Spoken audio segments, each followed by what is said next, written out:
사랑하는 유년가족 여러분, 지난 한 주간 평안하셨습니까? 어저께 저녁에 우리 함께 대했던 신약의 강의 기억하시는지 모르겠어요. 우리가 이번 시간까지 합해서 말씀 사경회라고 칭했는데요, 오늘도 예배 중에 함께 거하시는 주께서 저와 여러분에게 말씀으로 도전해 주시고 또 저와 여러분들이 성경 말씀에 좀 더 가까이 나아가는 축복의 기회가 되셨으면 좋겠습니다. 마음을 모두 쉬고 우리 다 함께 주역에 맞춰 묵도함으로 주일 예배 하나님 앞에 드리겠습니다.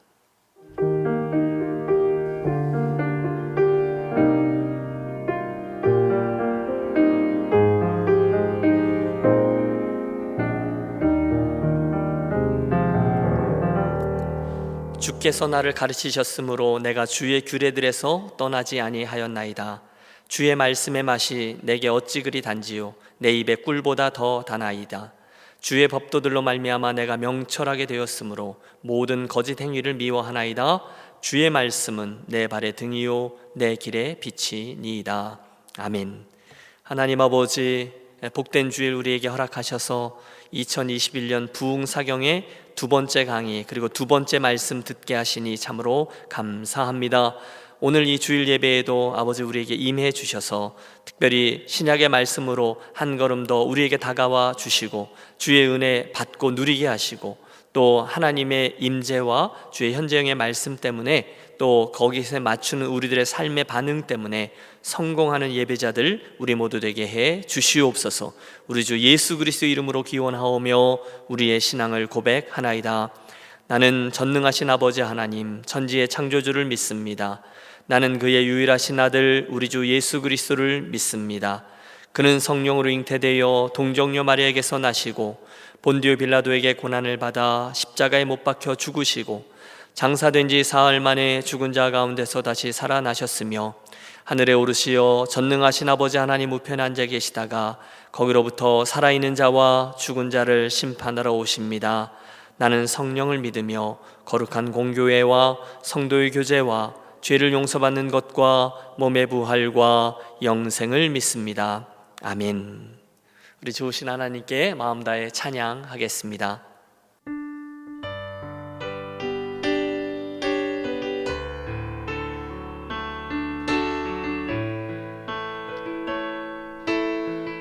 하나님의 은혜로 하나님의 은혜로 있을 데 없는 자 왜 구속하여 주는지 난 알 수 없도다. 왜 내게 굳센 믿음과 왜 내게 굳센 믿음과 또 복음 주셔서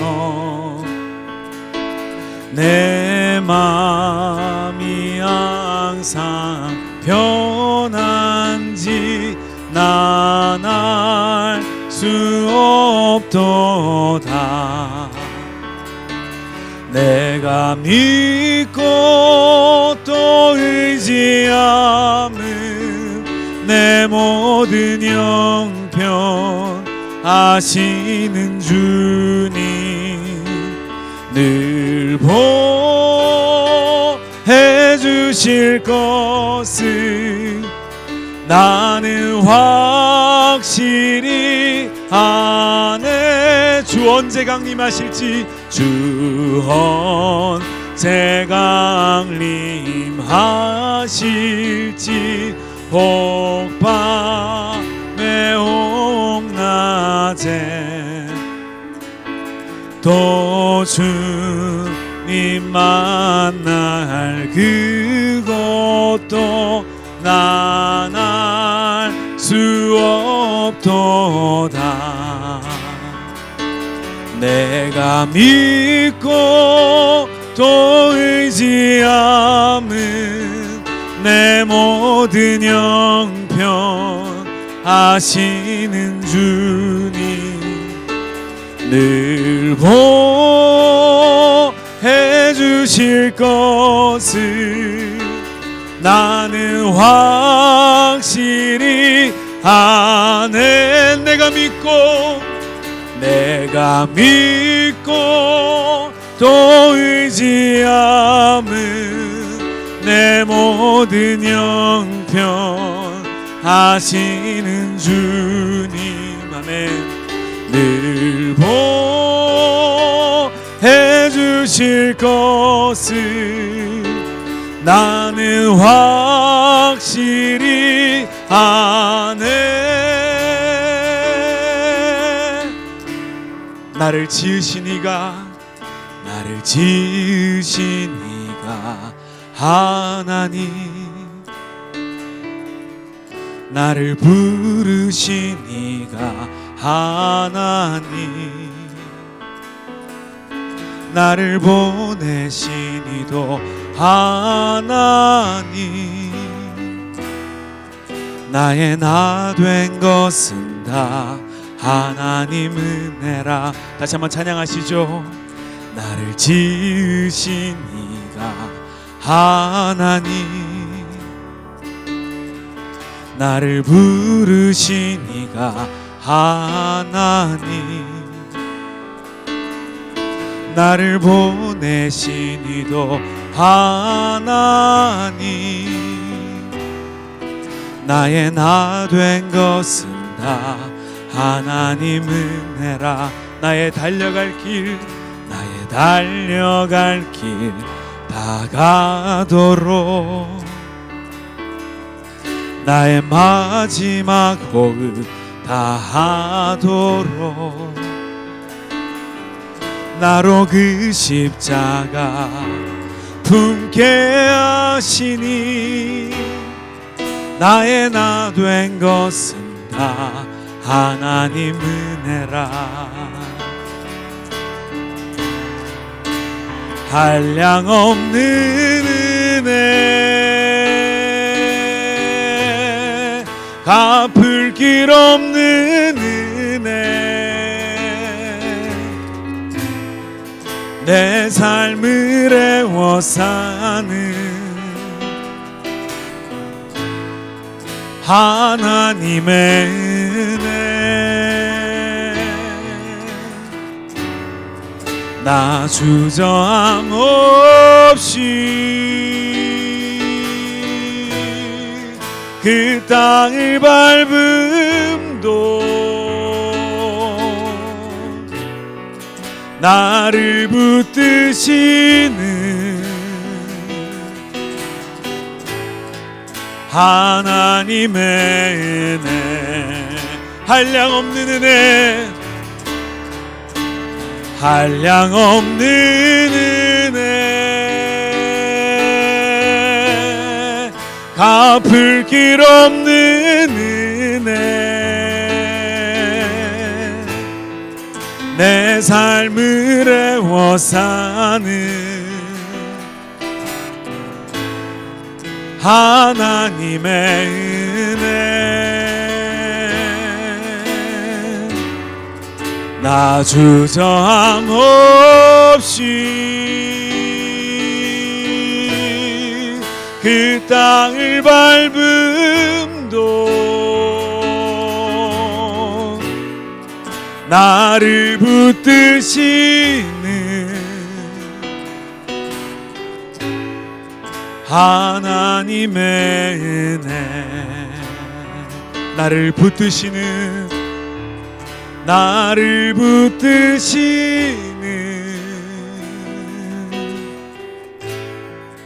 하나님의 은혜.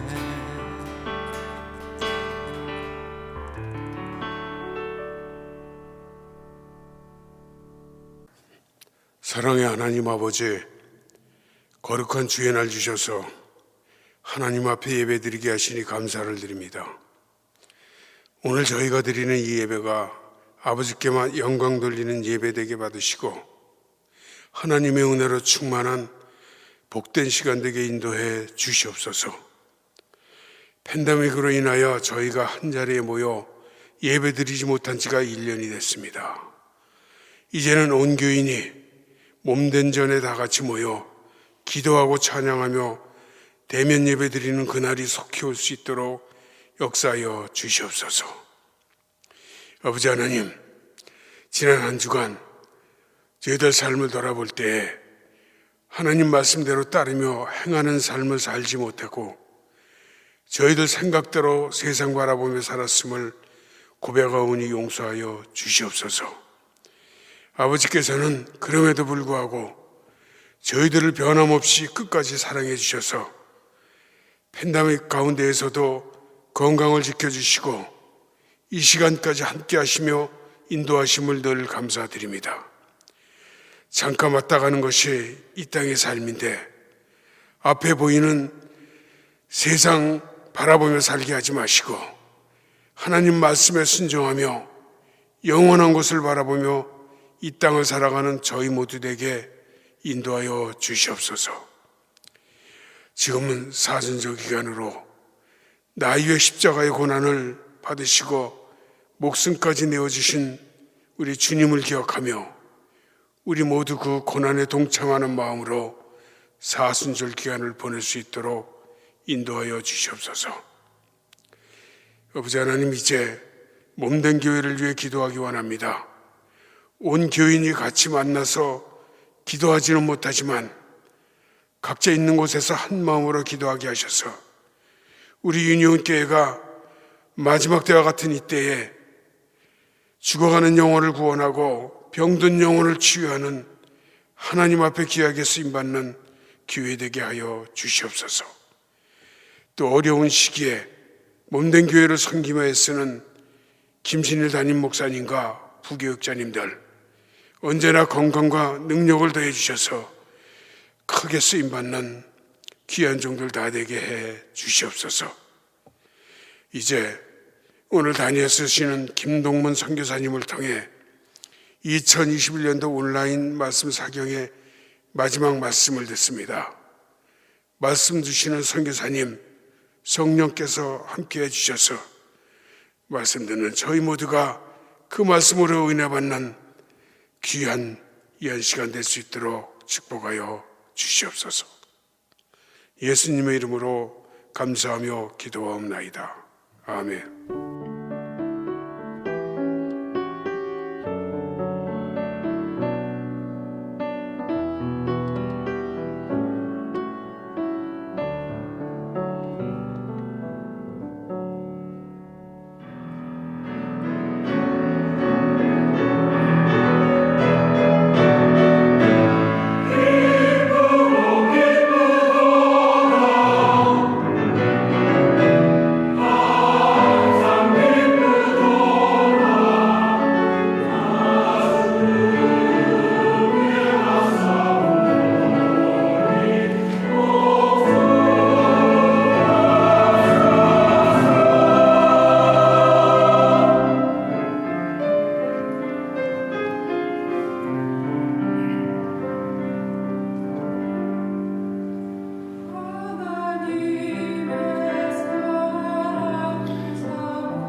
자, 어제 저녁에는 우리 신약 성경에 접근하는 일상으로 성경 읽기에 대한 강의 영상 대하셨는데요. 오늘은 이번에 마지막 시간 설교입니다. 세상의 걸음, 세상의 내비게이션이라는 설제의 말씀인데 먼저 두 군데의 말씀 함께 대하도록 하겠습니다. 첫 번째 본문은 마태복음 5장 13절에서 16절의 말씀입니다. 마태복음 5장 13절에서 16절의 말씀입니다. 제가 봉독하죠. 너희는 세상의 소금이니 소금이 만일 그 맛을 잃으면 무엇으로 짜게 하리요? 후에는 아무 쓸데없어 다만 밖에 버려져 사람들에게 밟힐 뿐이니라. 너희는 세상의 빛이라. 산 위에 있는 동네가 숨겨지지 못할 것이요 사람이 등불을 켜서 말 아래에 두지 아니하고 등경 위에 두나니 이러므로 집안 모든 사람에게 빛이 느니라. 아멘. 두 번째 본문 누가복음 14장 34절과 35절의 말씀입니다. 우리 같이 한 목소리로 합독하겠습니다. 소금이 좋은 것이나 소금도 만일 그 맛을 잃으면 무엇으로 짜게 하리요? 땅에도 거름에도 쓸데없어 내버리느니라. 들을 귀가 있는 자는 들을지어다 하시니라. 아멘. 네, 이제 김동문 선교사님 지난주에 이어서 이번에는 신약 성경에 대한 마지막 말씀을 전해 주시겠습니다. 큰 은혜 있게 되시기를 바랍니다. 안녕하십니까. 지금도 우리는 아직 코로나19, 코비드-19하고 같이 더불어 사는 상황입니다. 어떻게 보면 우리들의 삶 속에는 치료가 가능한 것이 있고 그냥 장애적인 요소는 치료가 안 되는 것을 장애라고 얘기하잖아요. 그 장애는 함께 갖고 가야 되는, 불편하든 뭐든 함께 갖고 가야 되는 그런 상황들인 것처럼 현재 상황에서는 코로나19는 장애의 요소로 존재하는 것 같습니다. 그럴 때 어쨌든 사는 거니까요. 또 이때가 지나갈 것이다라고 하는 그런 좀 더 그 장밋빛 그림을 그리기보다 지금 살고 있으니 살아보자는 거죠. 그 속에서 오늘 그 말씀을 통해서 오늘 우리가 있는 자리 그리고 또 주님께서 서 계신 자리들을 좀 더 이렇게 확인해 보는 그런 시간들을 갖기를 원합니다. 기본적인 말씀은 누가복음 8장 26절부터 39절 사이에 나오는 예수님께서 거라사인의 땅, 즉 갈릴리호수 동편 쪽, 그래서 여러분 지도 찾아보시면 나오겠지만 골란고원이 있는 쪽, 거기서부터가 데가볼리라고 불렀습니다.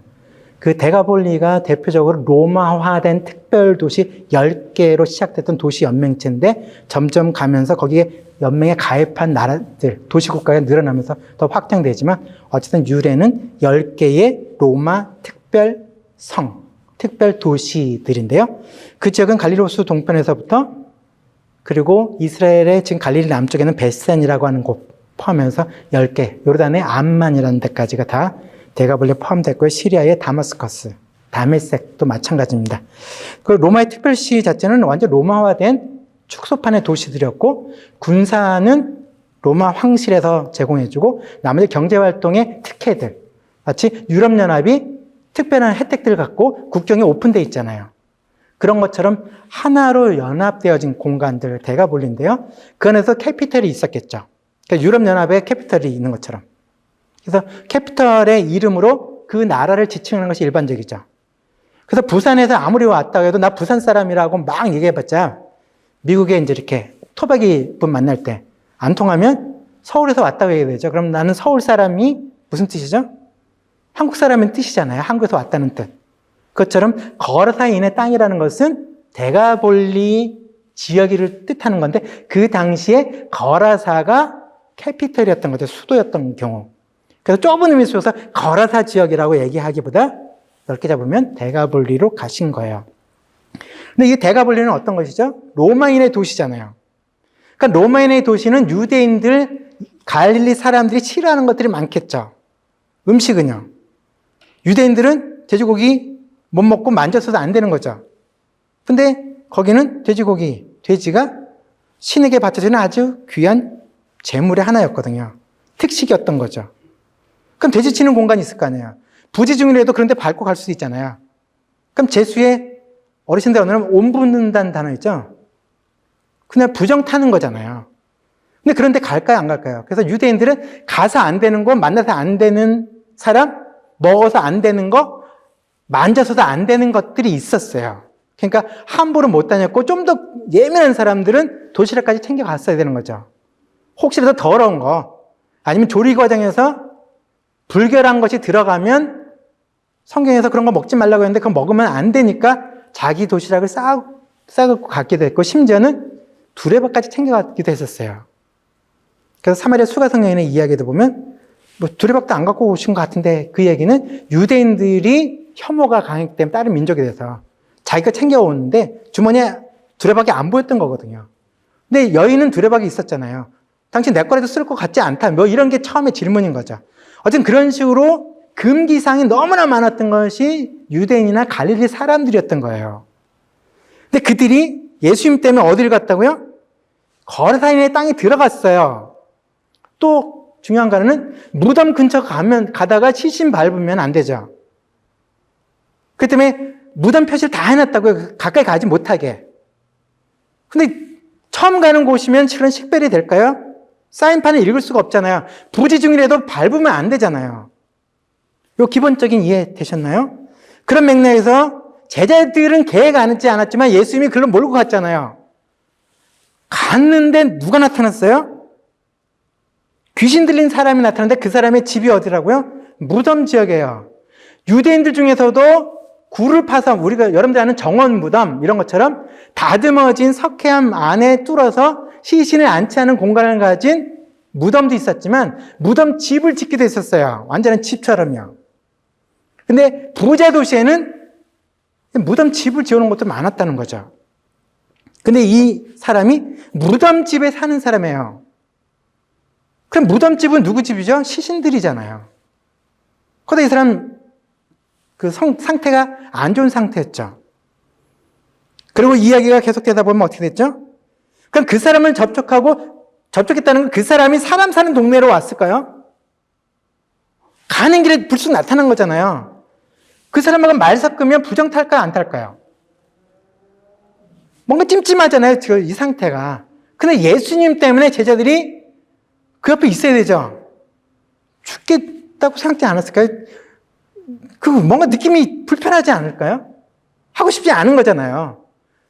그 다음 그 사람이 유대인이었나요? 이스라엘 사람인가요? 이방인이잖아요. 그러니까 이방인들을 개취급했잖아요. 로마 사람들 그냥 막 무시했다고요. 이 무시는 정서적인 거잖아요. 로마의 지배를 받으면서 우리가 일본의 지배받으면서 일본 사람을 무시하는 언어 쓴 게 있잖아요.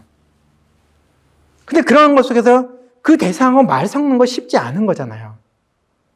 그 자리에 있는 것조차도 힘든데 예수님 때문에 그 사람하고 말 섞어야 되죠. 그리고 얘기는 점점 진행되면서 눈앞에 뭐가 나타나요? 돼지떼가 나타나요. 어떻게 보면 지금 어린 세대는 돼지를 본 적이 없는 세대 많죠. 그럼 유대인들이 그런데 안 가다 보면 돼지란 단어만 들었을 뿐 돼지의 실물을 영접한 적이 한 번도 없는 경우도 많잖아요. 근데 떼거리로 몰려오는 돼지를 보면서 무슨 생각이 들었을까요? 유대인들은 돼지 꿈이 좋은 꿈 아니에요. 한국 사람이 좋아하는 것과 다른 거잖아요. 그럼 떼거리로 몰려오는 돼지를 목격을 하고 그 무덤집에 사는 사람을 접촉하면 무덤 지역을 접촉을 하고 돼지떼와 접속이 됐던 이 사람들은 그냥 부정 탔을까요? 안 탔을까요? 그들의 경험에 따르면 그날 진짜 더러운 날이겠죠.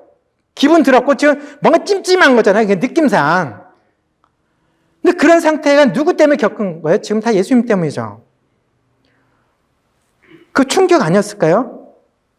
한 번도 듣도 보도 못한 환경 속에 자기네들 들어와서 그거를 눈앞에 보면서 가는 고통인데 또 뭐죠? 그 돼지떼가 바다에 빠졌는데 바다가 어딜까요? 갈릴리 호수일 수 있잖아요. 돼지떼가 빠져 죽겠다 돼 있잖아요.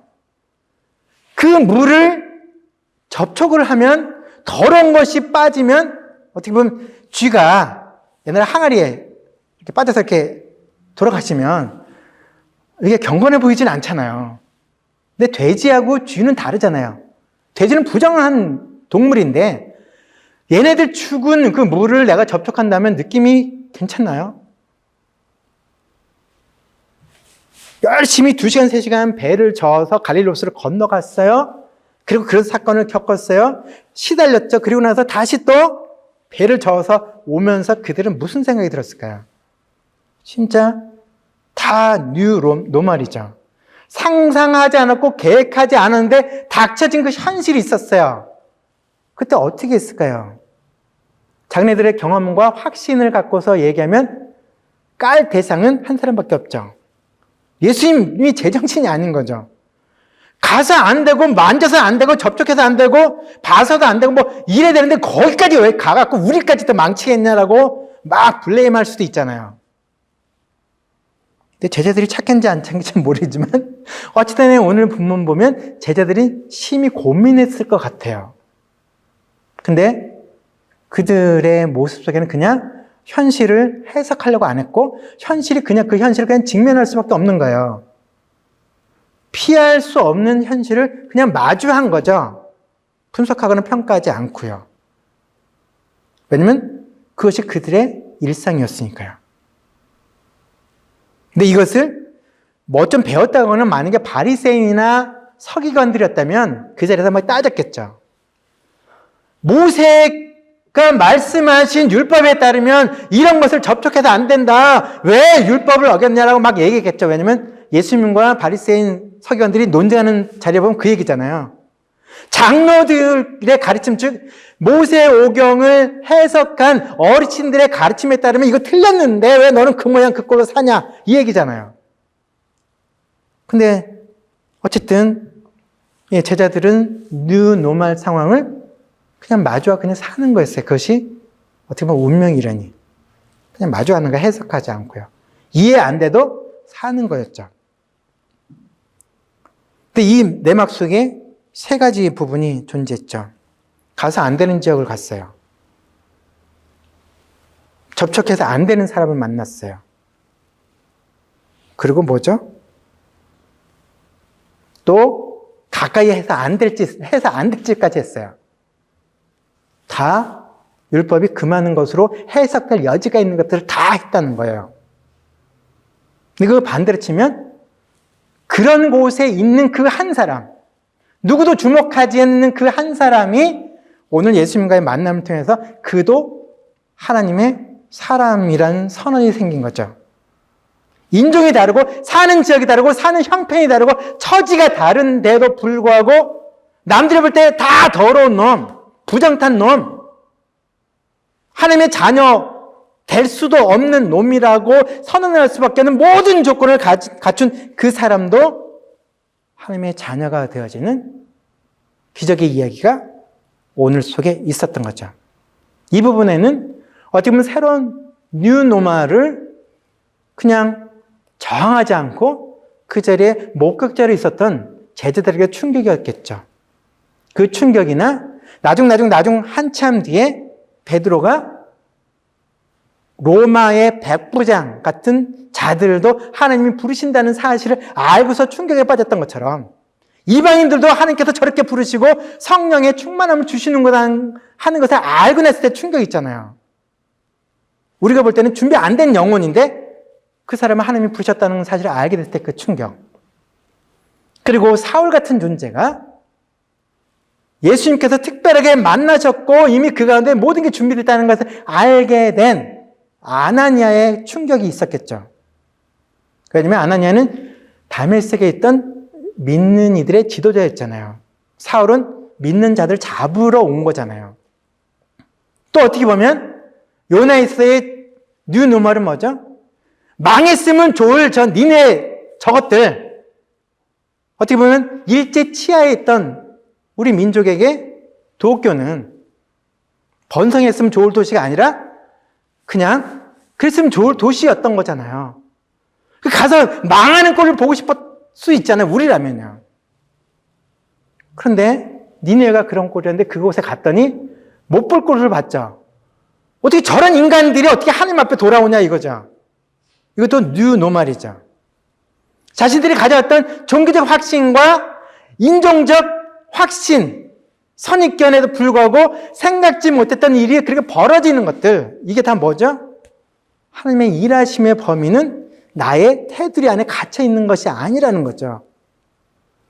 내가 가지 않아도, 내가 만나지 않아도, 내가 생각지 않아도 그곳에도 하나님의 빛이 비추고 있다는 것. 그것이 세상의 빛이라는 거죠. 그런 부분이 우리가 익숙한 이야기 속으로 돌아오게 돼요.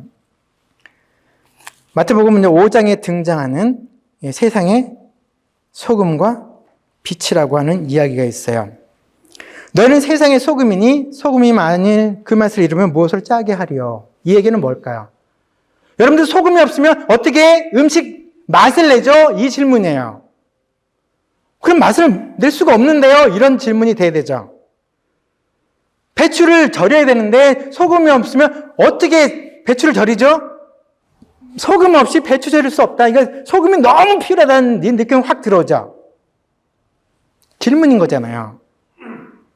그런데 소금의 용도는 음식의 맛을 내는 것을 넘어서서 우리가 기억하고 있는 수많은 게 존재하죠. 비료로 땅을 다시금 너무 땅을 갈군 것 때문에 산성화된 땅을 다시금 경작이 가능한 땅으로 바꿔주는 회복의 능력이 소금에서 나오기도 하고요. 그리고 땅을 돋워주고 식물들을 더 잘 자라게 해주는 비료를 생산해내는 힘도 소금에 있는 거고요. 그리고 빙판길을 녹여내는데도 소금이 들어가죠. 소금의 등급은 다 다르죠. 급이 낮던 급이 높던 염도가 높던 낮던 간에 다양한 용도로 다양한 곳에서 소금은 쓰여지고 있고, 한국 같은 경우는 소금이 재수 없다고 했을 때 소금 뿌려라. 최 집사님, 저 인간 오늘 또 왔네. 소금 좀 뿌리고 오라고. 옛날에는 그렇게 했다는 거죠. 뭔가 다양한 용도로 쓰였던 이 소금들. 그런데 소금의 기능 속에서는 우리의 혐오를 발산하는 용도로 쓰여지기도 했었지만, 지금 말씀드렸던 것처럼, 그리고 누가복음 14장에 등장하는 것처럼 14장 34절 35절이죠. 소금이 좋은 것이나 소금도 만일 그 맛을 잃으면 무엇으로 짜게 하겠느냐.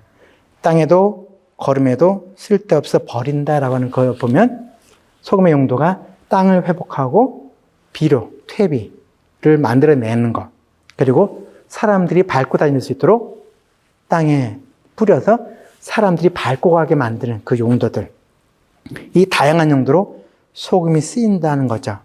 그래서 지금 말씀드린 이거는 사람을 유익하게 하는 소금의 기능이죠. 테이블에서, 음식 사이에서, 그리고 땅을 회복시켜주고 식물을 더 힘나게 해주고, 그리고 사람의 안전을 보호하는 이런 데까지 가는 게 다 소금의 용도들이죠. 그거를 맥락으로 해서 마태도 누가도 우리를 하나님께서 세상의 소금으로 부르셨다는 거죠. 부름의 정도는 다르지만 부름의 내용은 마찬가지죠. 뭐죠? 살리는 일에 우리를 부르셨다는 거죠. 이 부분 자체는 누구네 집에는 금그릇, 은그릇, 질그릇이 다 있다. 이건 뭐죠? 등급을 얘기하는 것이 아니라 구분이죠. 다 쓰임새대로 그것답게 사용되는 거죠. 금그릇이 은그릇보다 더 귀하게 쓰여진다라고 얘기하는 것이 아니라 다 조건이 달라도 쓰임새가 다 귀하게 쓰여진다. 즉 식탁 연부터 길에 뿌려지는 이 소금까지 다 쓰임새가 있다. 그래서 이건 등급이 아니라 구분이다. 그리고 구별이다. 차별이 아니라 구별이다. 그러나 우리는 이것을 차별로 생각한다. 이런 정도 하는 사람이 더 귀한 사람이고 더 귀한 하나님의 제자고 더 하나님의 백성이고 하나님께 더 쓰임 받았다. 이 사람은 아니다. 이런 식으로 얘기할 근거가 아니라 다 저마다 귀하게 하나님께서 쓰시고 계시는 것이고 다 귀한 하나님의 자녀라고 얘기한다.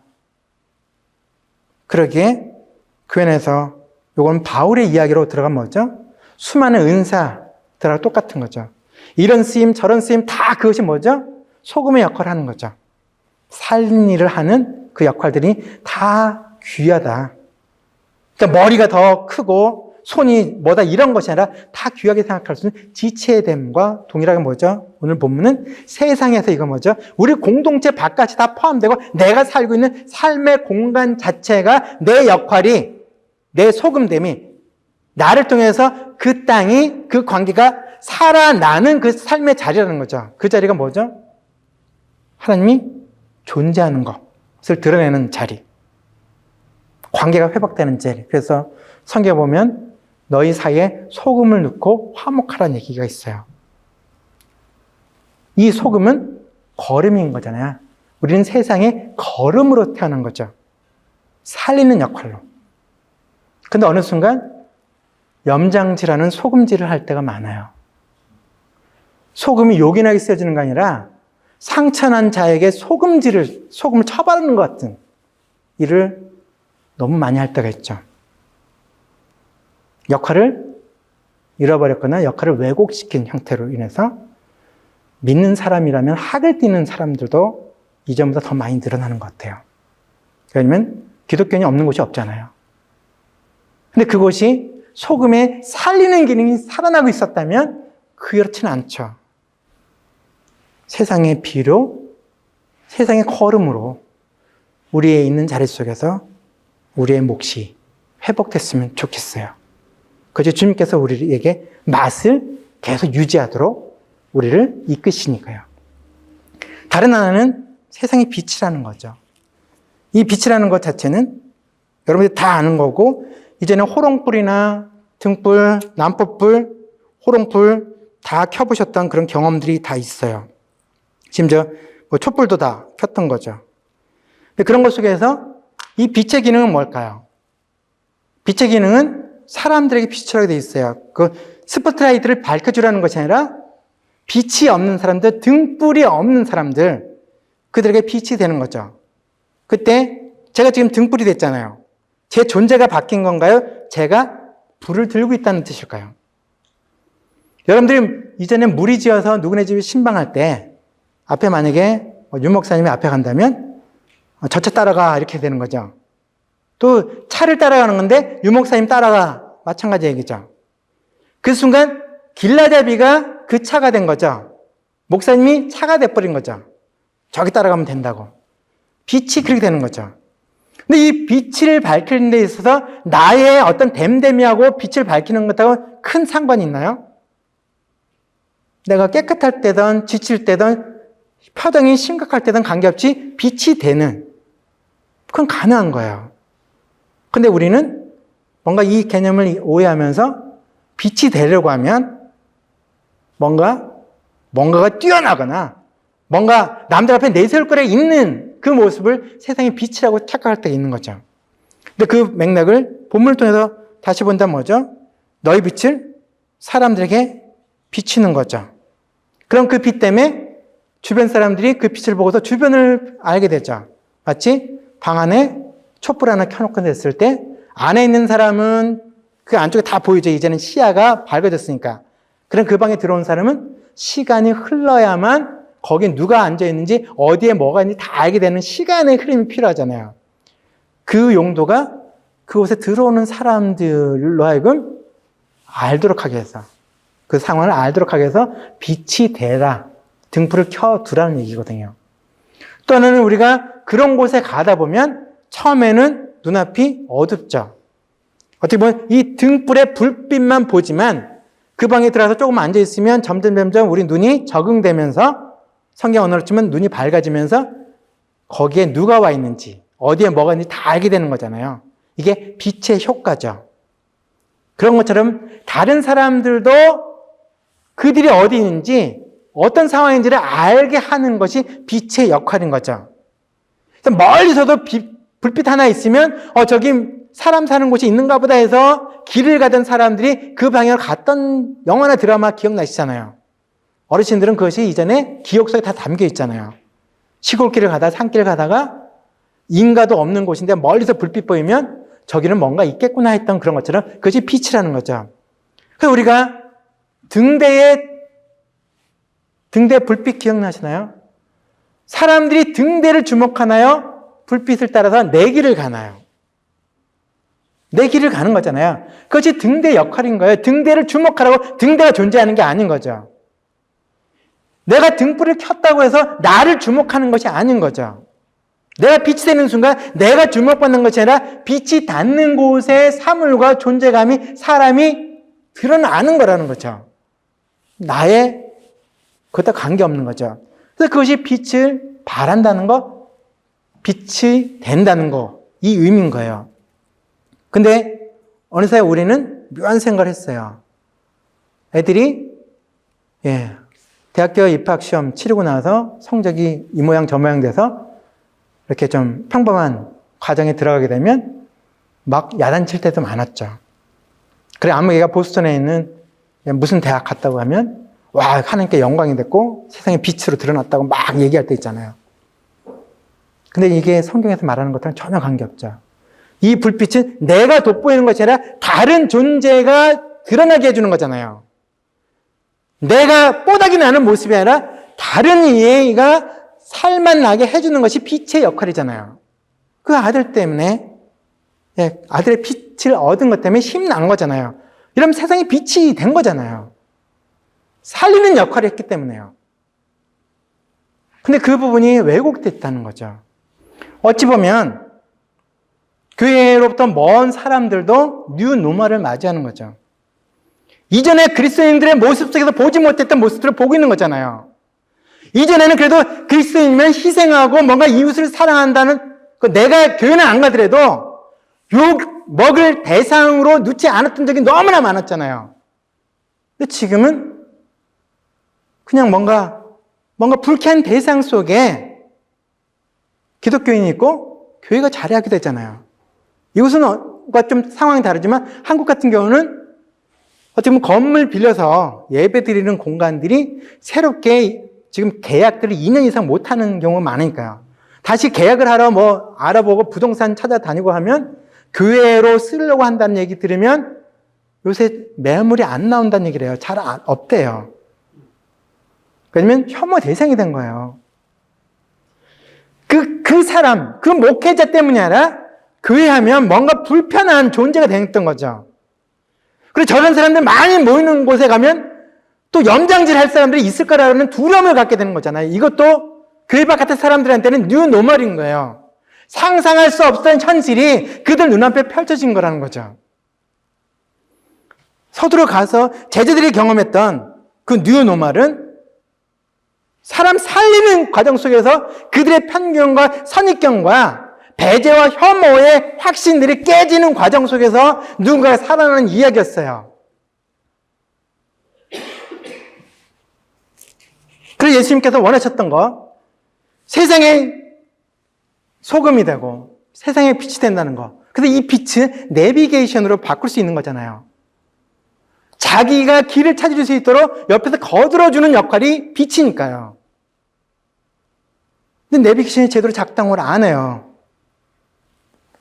소금이 이상한 효력을 발생을 해요.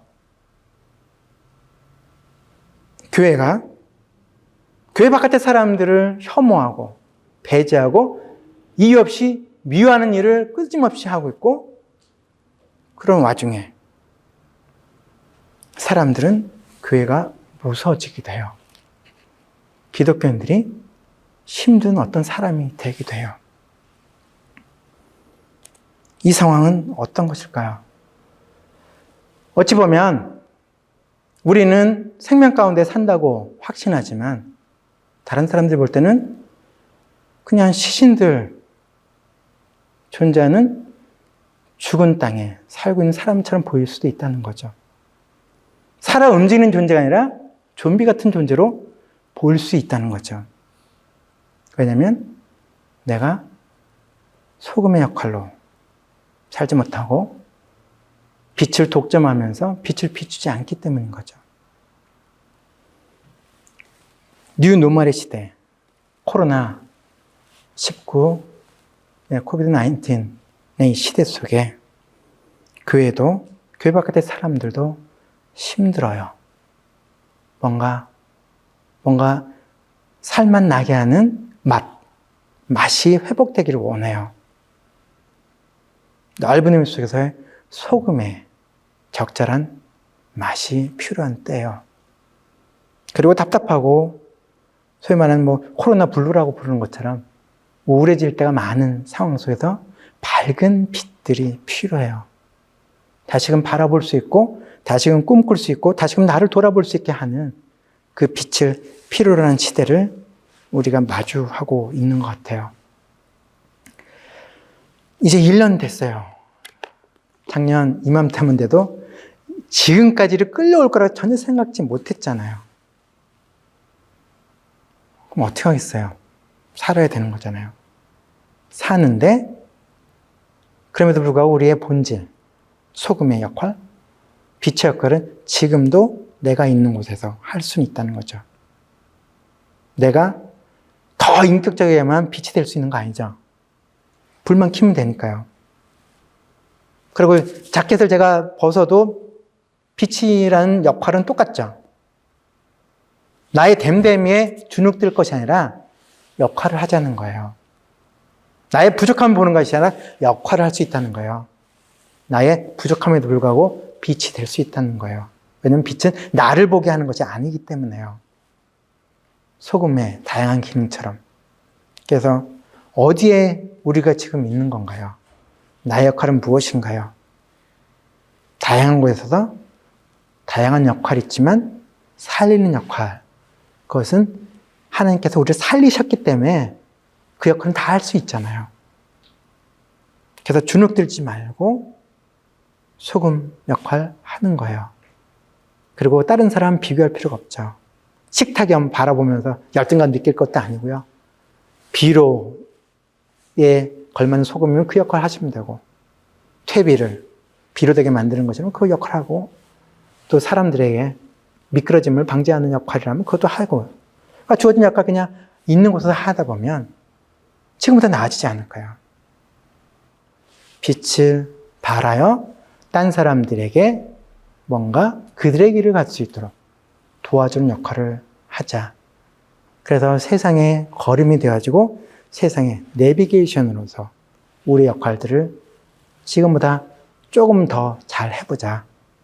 그래서 이런 코로나19 상황 속에서 내일이 어떻게 될지 불확실한 삶을 살아가고 있는 우리와 또 다른 이웃들 속에서도 그래도 내일은 몰라도 오늘을 살 수 있는 힘이 있다는 것을 알고 그것을 누리며 살아갈 수 있다면 그것 자체로도 힘이 되지 않을까. 실은 우리의 삶은 미래 때문에 사는 것도 아니고 과거 때문에 사는 것도 아니죠. 지금으로 사는 거죠. 지금 이 자리가 바로 주님께서 주신 빛을 누리는 자리고 주님께서 주신 소금의 역할을 하는 것. 그래서 주님을 마주한다는 것은 주님이 바라보는 곳을 함께 응시하는 것, 함께 가는 것으로 이어져야 된다는 것. 그래서 지금도 주님께서는 세상의 참빛으로서 사람들을 마주하며 그들의 삶의 희망들을 마치 소금의 역할처럼 그들을 살려내고 있고, 길잡이가 없어서 힘들었던 그들이 새롭게 길을 확인하게 되는 그 일들을 지금도 하고 계시는 상황들. 그 자리에 우리가, 공동체가 함께 그 역할을 할 수 있다면 너무 좋겠다 생각이 듭니다. 다시금 그래도 믿는 사람은 달러라고 하는 긍정적인 이야기가 다시금 조금씩이라도 회복될 수 있기를 원합니다.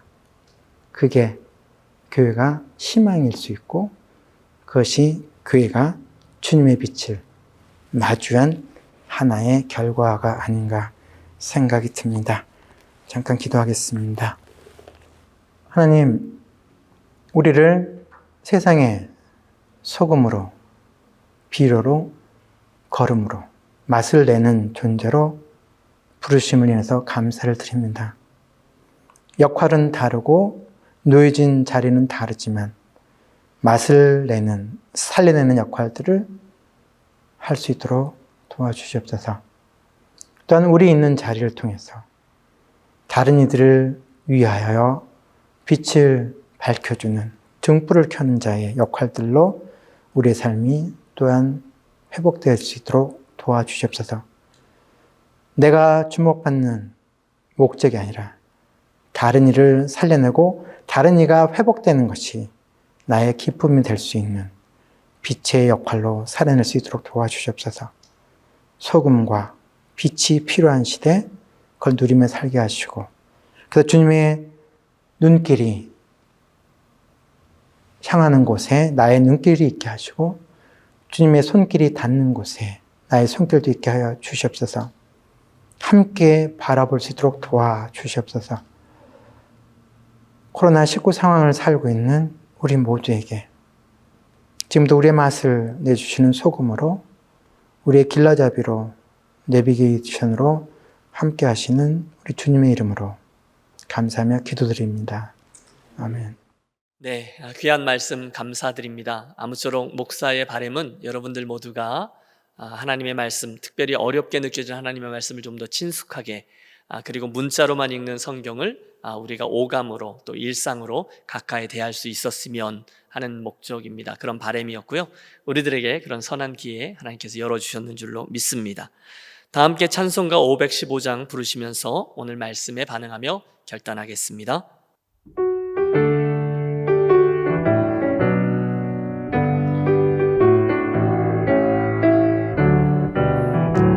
눈을 들어 하늘 보라.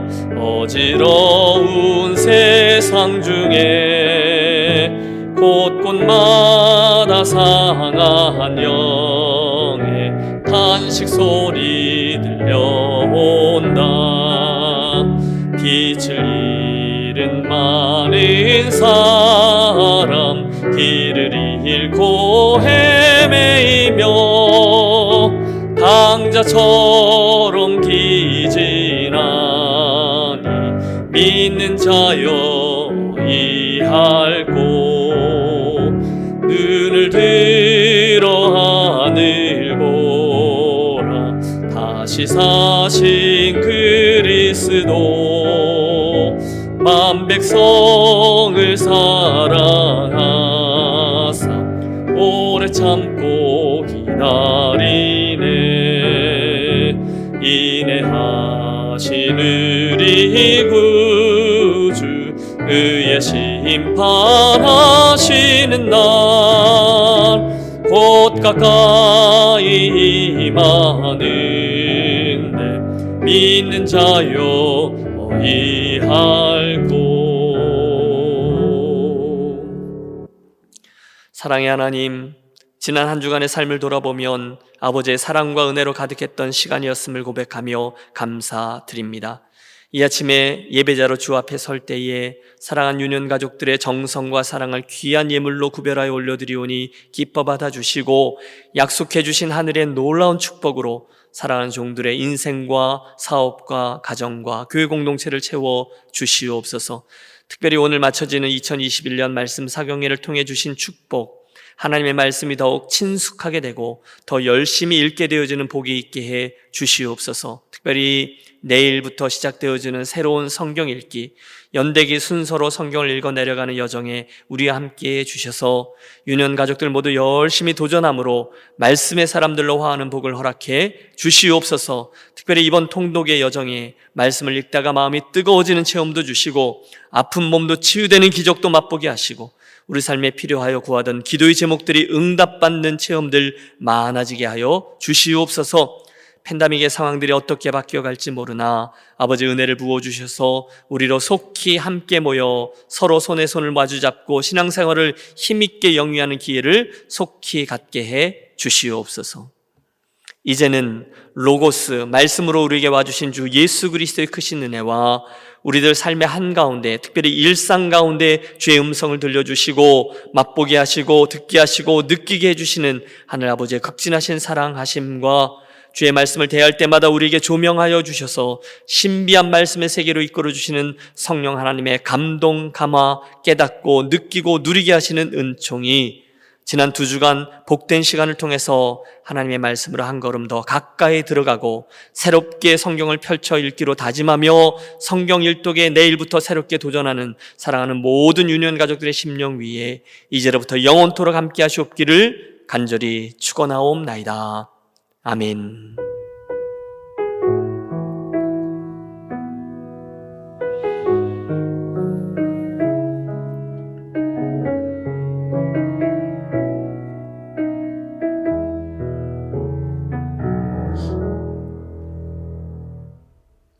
주일 예배 잘 마쳤습니다. 감사드리고요. 수고해 주신 우리 김동문 선교사님께 다시 한번 감사 인사를 드립니다. 오늘이 벌써 2월 마지막 주일이고요. 새로운 달을 우리 맞이하게 되어 있는데요. 여러분 서두에도 말씀드리고 우리 종종 매스컴이나 또 주간의 영상에서도 말씀드리다시피 저희가 다음 스테이지 기도하며 준비하고 있습니다. 그러나 여러분 건강 방심하지 마시고 끝까지 잘 유념해 주시기를 바랍니다. 주간의 편지를 통해서 말씀드린 것처럼 앞으로 저희가 다시 대면 예배를 어떻게 진행해야 할지 논의 중에 있습니다. 조금만 더 이 건강 또 사회의 분위기를 함께 지켜봐 주시기를 부탁드립니다. 온라인 주일 예배 또 목요일 저녁 그리고 토요일 아침 영상들 여러분 함께 늘 자리해 주시기를 부탁드립니다. 1년이 됐어요. 1년. 여러분 참 꿈만 같은데 그 여정 함께 와주신 여러분들 모두에게 감사를 드립니다. 이번에 온라인 말씀 사경에 위해서 수고해 주신 모든 분들, 특별히 우리 교육자들 모두 감사드리고 또 두 교회 같이 연합해서 진행했는데 애써주신 분들, 참여해주신 교우분들께 다시 한번 감사 인사를 드립니다. 요즘 교제하는 목사님들과 그런 얘기 하는데 중간중간 힘을 빠질 때가 있어요. 언젠가 하면 성도분들이 뭐 알아주고 못 알아주고를 떠나서 성도분들께서 판데믹 상황 중에 목사님들 잘 쉬셨죠? 뭐 이렇게 접근하는 분들이 계시다고 하더라고요. 아니요, 오히려 더 많습니다. 여러분 우리 교육자들의 수고 기억해 주시고 함께 기도해 주시기를 바랍니다. 더 말씀드리면 안 될 것 같아요. 여기까지만 하겠습니다.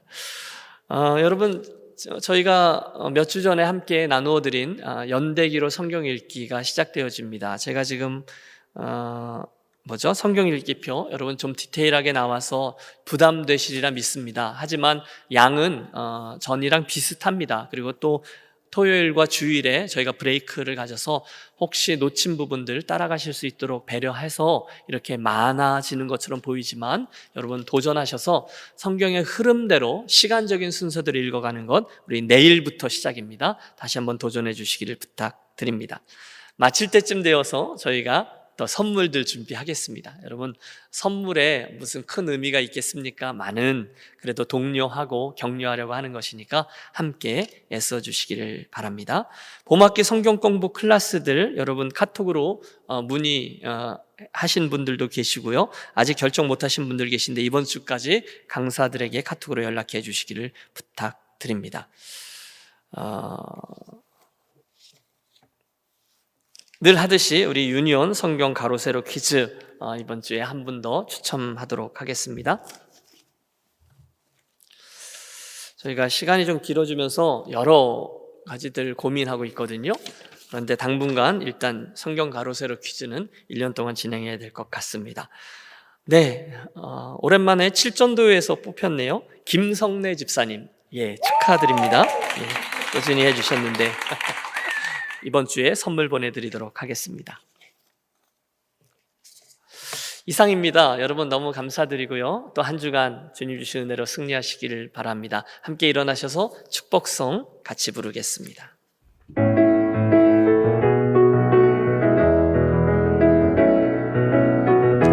하나님의 사랑이 당신의 삶 가운데 가득하기를 축복합니다. 하나님의 은혜가 우리 가운데 가득하길 기도합니다.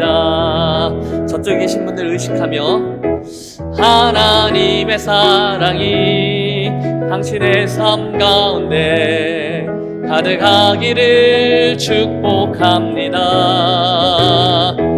하나님의 은혜가 우리 가운데 가득하길 기도합니다. 감사합니다. 바랍니다. 여러분 한 주 동안 승리하시기 바랍니다. 주님 함께 인사하겠습니다. 주님 함께 감사합니다.